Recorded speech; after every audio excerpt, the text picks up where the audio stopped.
Morning Odisha आसंतु आजिर मुख्य खबर उपरे नजर पकाइबा पूर्वरु आपणक भल पाइबा स्वरूप गोटे गोटे लाइक निश्चय करिवे एवं चैनल को सब्सक्राइब करिवे। नंबर 1 पहंडी बेले बड़ ठाकुर तले पड़ी जिबा घटना 3 जणिया कमिटीर तदंत आरंभ। आडप मंडप पहंडी दिन बड़ ठाकुर रथ उपरे पड़िबा घटना रे तदंत आरंभ होईछि। महाप्रभु बलभद्रंक बाडग्राही को डाकी पचराउचरा करी 3 जणिया कमिटी खुंटिया सेवक प्रतिहारी सेवक जेटीपी श्रीमंदिर प्रशासन अधिकारी समेत वरिष्ठ दैतापति सेवक मानकु मध्य पचराउचरा करा जाउछि। वीडियो देखाई 3 जणिया कमिटी एडीएम नीति प्रशासक सिटी डीएसपी तदंत करुथुवा बेले श्रीमंदिर मुख्य प्रशासक वर्चुअल ले करिथिले। गत जुलाई 9 तारिख रे आडप पहंडी बेले घटिथिबा ही अघटन तेबे नीलाद्री विजय जुलाई 19 तारिख रु शेष हेलानी। 10 दिन भितरे अर्थात जुलाई 29 तारिख सुधा कमिटी घटनार तदंत करी रिपोर्ट देबा परे सेही आधार कार्यानुष्ठान हेबा कथा किंतु ए पर्यंत कोनोसी कार्यानुष्ठान होइनी। नंबर 2 विलंबरे आसीबो सुभद्रा एसओपी लोकंक मतामत आसीबा परे निष्पत्ति। सुभद्रा योजना एसओपी नै मुह खोलिले उपमुख्यमंत्री। साधारण लोकंक मतामत परे सुभद्रा एसओपी सर्वजनीन हेबो। योजना रे किए उपकृत हेबो किए पाइबेनी ता स्पष्ट चित्र रहिबो। तेबे आसंता सेप्टेम्बर 17 रे सुभद्रा योजना राज्य रे लागू हेबो बोली सूचना दैछन्ती उपमुख्यमंत्री। सुभद्रा योजना नै लोकंक मध्यरे नाही नथिबा उत्कंठा रहिछि। तेबे साधारण लोकंक मतामत परे सुभद्रा एसओपी सर्वजनीन हेबो। प्रधानमंत्री नरेंद्र मोदी जन्मदिन सेप्टेम्बर 17 तारिख रे होइथिबारु सेही दिन ही राज्य सरकार सुभद्रा योजना को कार्यकारी करिवे। तेणु महिला को भ्रमित न हेबाकू अपील करिसेंती उपमुख्यमंत्री। सेप्टेम्बर 17 रे प्रधानमंत्री द्वारा हिताधिकारी को यह प्रदान करा जिवो। सुभद्रा योजना पई एसओपी प्रस्तुत सरिछि। लोकंक मतामत को अपेक्षा करा जाइछि।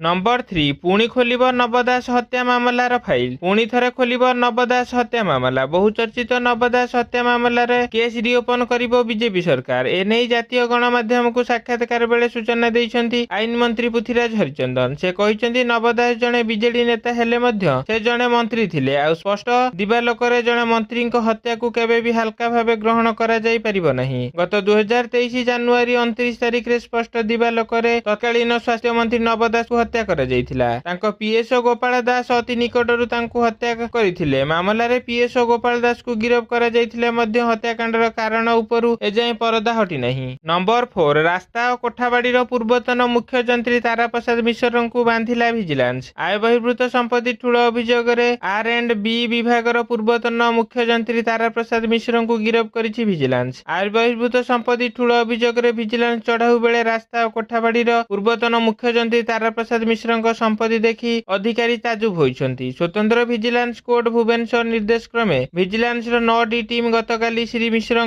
भुवनेश्वर नुआपल्ली स्थित आवासिक घर कटक आठगड़ स्थित पैतृक घर आदि 9टी स्थान चढ़ऊ करी 20 कोटी ऊर्ध्व टंका स्थावर अस्तावर संपत्ति ठाब करथिले। चढ़ऊ बेले भुवनेश्वर झारसुगुड़ारू श्री मिश्र 10टी विलासपूर्ण फ्लाट ठाब होइछि। केवल भुवनेश्वर नीलाद्री विहार अगणी आईगणिया भरतपुर हंसपाड़ अंचल रे थिबा प्रतिष्ठित अपार्टमेंट रे बाबूंकर 7टी दामी फ्लाट रहिछि। बाकी झारसुगुड़ा रे 3टी फ्लाट रहिछि। नंबर 5 प्रशस्त हेबो भुवनेश्वर पुरी रास्ता। दिल्ली रे मुख्यमंत्री बड़ घोषणा। दिल्ली रे मुख्यमंत्री मोहन माझी बड़ घोषणा। ओडिशार सड़क प्रकल्प नहीं केंद्र सरकार और परिवहन मंत्री नितिन गडकरी को भेटिबा परे बड़ सूचना दैछन्ती मुख्यमंत्री। भुवनेश्वर पुरी रास्ता 6 लेन हेबाकू जाउछि और व्यस्तबहुल बड़बिल चंडीखोल रास्ता हेबो 8 लेन विशिष्ट। प्राय 200 किमी रास्ता बड़बिल चंडीखोल हेबो 8 लेन। केवल सेतिकी नुहे 8 लेन रास्ता सह 2 लेन सर्विस रोड भी रहिबो। एनेई प्रेस मीट रे सूचना दैछन्ती मुख्यमंत्री मोहन माझी। खोर्धा नयगढ़ जातीय राजपथ 57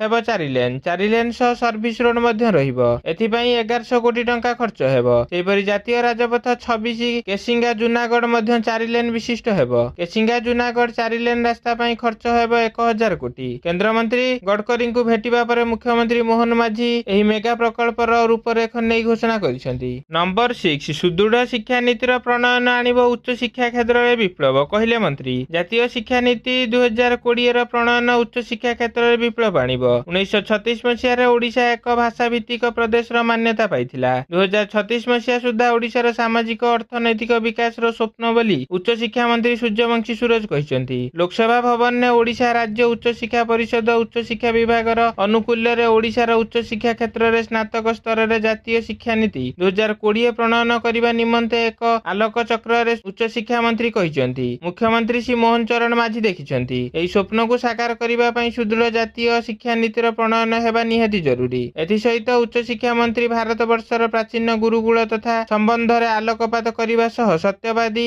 ବକୁଳ ବନ ବିଦ୍ୟାଳୟ ନାଳନ୍ଦା ବିଶ୍ୱବିଦ୍ୟାଳୟର ପ୍ରାଚୀନ ଶିକ୍ଷା ପଦ୍ଧତି ସମ୍ପର୍କରେ ଆଲୋଚନା କରିଥିଲେ। ନମ୍ବର 7 ଡାକ୍ତରଙ୍କୁ ଦୁଷ୍କର୍ମ ଓ ହତ୍ୟା ମାମଲାର ସିବିଆଇ ତଦନ୍ତ ନିର୍ଦ୍ଦେଶ ଦେଲେ କୋଲକାତା ହାଇକୋର୍ଟ। କୋଲକାତାର ଆର୍ଜି ମେଡିକାଲ କଲେଜର ଜଣେ ପ୍ରଶିକ୍ଷଣାର୍ଥୀ ଡାକ୍ତରଙ୍କୁ ଦୁଷ୍କର୍ମ ହତ୍ୟା ମାମଲାର ସିବିଆଇ ତଦନ୍ତ ନିର୍ଦ୍ଦେଶ ଦେଇଛି କୋଲକାତା ହାଇକୋର୍ଟ। ତୁରନ୍ତ ସମସ୍ତ କାଗଜପତ୍ର ସିବିଆଇକୁ ହସ୍ତାନ୍ତର କରିବାକୁ ହାଇକୋର୍ଟ ରାଜ୍ୟ ପୁଲିସକୁ କହିଛି। ସେପଟେ ମେଡିକାଲ କଲେଜର ପ୍ରିନ୍ସିପାଲଙ୍କୁ ଅନ୍ୟ ଏକ କଲେଜର ପ୍ରିନ୍ସିପାଲ କରିବା ପାଇଁ ପଶ୍ଚିମବଙ୍ଗ ସରକାର ନିଷ୍ପତ୍ତିକୁ ନେଇ ପ୍ରଶ୍ନ ଉଠାଇଛନ୍ତି ହାଇକୋର୍ଟ। କଲିକତା ହାଇକୋର୍ଟ ମେଡିକାଲ କଲେଜର ପ୍ରିନ୍ସିପାଲଙ୍କୁ ନିଜେ ଛୁଟିରେ ଯିବାକୁ କହିଛନ୍ତି, ନଚେତ୍ କୋର୍ଟ ଆଦେଶ ଦେବେ। ଏହି ସମୟରେ ହାଇକୋର୍ଟ ଶୁଣାଣି ସମୟରେ ପ୍ରଶ୍ନ କରିଛନ୍ତି ଯେ ଯେତେବେଳେ ଜଣେ ଛାତ୍ରଙ୍କ ମୃତ୍ୟୁ ଘଟିଥିଲା ତେବେ ସେହି ମାମଲାରେ ଅଧ୍ୟକ୍ଷ କାହିଁକି ଅଭିଯୋଗ କଲେ ନାହିଁ, ଏହା ସନ୍ଦେହ ସୃଷ୍ଟି କରିଛି। ନମ୍ବର 8 ସତ ହେଲେ ସାଂଘାତିକ ଏସ୍ସିବିରେ 2 ରୋଗୀଙ୍କୁ ଡାକ୍ତରଙ୍କ ଦୁଷ୍କର୍ମ ଅଭିଯୋଗ। ରୋଗୀଙ୍କୁ ଡାକ୍ତରଙ୍କ ଦୁଷ୍କର୍ମ ଅଭିଯୋଗ। କଟକ ଏସ୍ସିବିରେ 2 ଜଣ ରୋଗୀଙ୍କୁ ଦୁଷ୍କର୍ମ କରିଥିବା ଅଭିଯୋଗ ହୋଇଛି। ଇସିଜି କରିବା ବାହାନାରେ କାର୍ଡିଓଲୋଜି ବିଭାଗର ଜଣେ ଡାକ୍ତରଙ୍କ ଦୁଷ୍କର୍ମ କରିଥିବା ଅଭିଯୋଗ ଆଣିଛନ୍ତି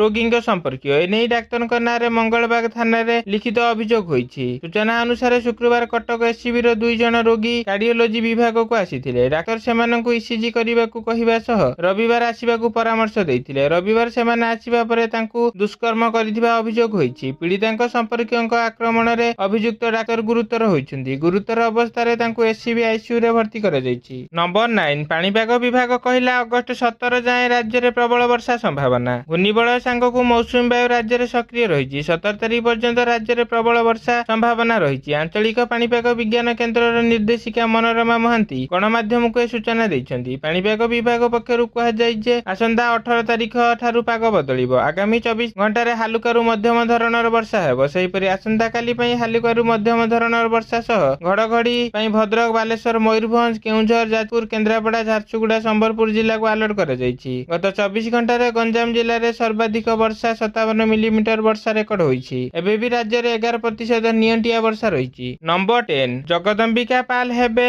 ୱାକଫ ସଂଶୋଧନ ବିଲ୍ ଅନୁଧ୍ୟାନ ପାଇଁ ଗଠନ ଜେପିସିର ଅଧ୍ୟକ୍ଷ। ବିବାଦୀୟ ୱାକଫ ସଂଶୋଧନ ବିଲ୍ ଅନୁଧ୍ୟାନ ପାଇଁ ଗଠିତ ଯୁଗ୍ମ ସଂସଦୀୟ କମିଟିର ଅଧ୍ୟକ୍ଷତା କରିବେ ବରିଷ୍ଠ ବିଜେପି ଲୋକସଭା ସଦସ୍ୟ ଜଗଦମ୍ବିକା ପାଲ। ଲୋକସଭା ସଚିବାଳୟ ପକ୍ଷରୁ ଜାରି ବିଜ୍ଞପ୍ତିରେ କୁହାଯାଇଛି ଯେ ପାଲଙ୍କୁ ଲୋକସଭା ବାଚସ୍ପତି ଓମ୍ ବିର୍ଲା 31 ଜଣିଆ କମିଟିର ଅଧ୍ୟକ୍ଷ ଭାବେ ନିଯୁକ୍ତ କରିଛନ୍ତି। ଏହି ବିଲ୍ର ବ୍ୟବସ୍ଥାକୁ ନେଇ ଲୋକସଭାରେ ବିରୋଧୀଙ୍କ ମଧ୍ୟରେ ସରକାର ଏହି ବିଲ୍ ଉଭୟ ଗୃହରେ ମିଳିତ କମିଟିକୁ ପଠାଇବାକୁ ନିଷ୍ପତ୍ତି ନେଇଥିଲେ। ଏହି ଯୁଗ୍ମ କମିଟିରେ 31 ଜଣ ସଦସ୍ୟ ଅଛନ୍ତି। ଏମାନଙ୍କ ମଧ୍ୟରୁ ଲୋକସଭାରୁ 21 ଜଣ, ରାଜ୍ୟସଭାରୁ 10 ଜଣ ଅଛନ୍ତି। ଏହି କମିଟି ଆସନ୍ତା ଅଧିବେଶନ ସୁଦ୍ଧା ରିପୋର୍ଟ ପ୍ରଦାନ କରିବ।